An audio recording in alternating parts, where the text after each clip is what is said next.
Hello, hello. I'm Natasha Ho. Welcome to The Dish. This is your 2-minute tip to help you cook and for this week, store better food. So it is summertime where I live. I'm sitting right next to the window looking outside. It's absolutely gorgeous. It's a beautiful sunny day. Today's actually our farmers market, so I'm probably going to be headed out here soon to go collect lots of delicious things in the summer. All of my favorite produce, the peaches and the plums and the strawberries and the raspberries and all of those wonderful, tasty things that come into season. But maybe you've had this experience like me, where you go and pick up all of this wonderful assortment of fresh produce, bring it home, put it in the refrigerator, or you store it, and it seems like overnight, suddenly there's mold all over everything. So I want to talk quickly about what to do in order to prevent that from happening, because I know you don't want all of that delicious food going to waste. So 4 things to focus on: keeping your food cool, keeping it dry, giving it space, and giving it air.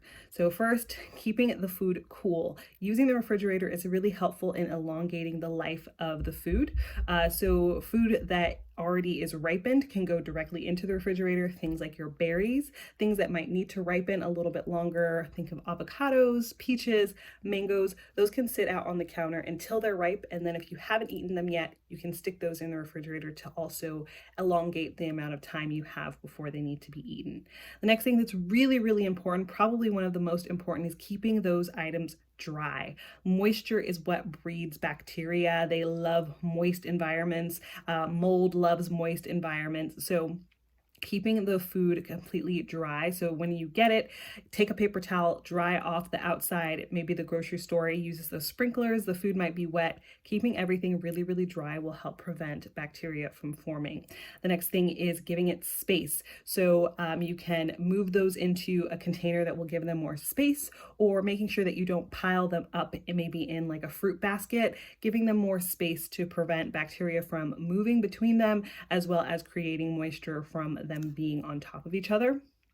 And then giving them plenty of air, making sure the air can circulate around them so that they don't have that moist environment where bacteria will thrive. So make sure to keep them cool, keep them dry, give them space, and give them air, and that will help to elongate the life of your fresh produce and make sure that you don't end up with moldy bits that you have to toss away this summer. I'll see you next time. Bye.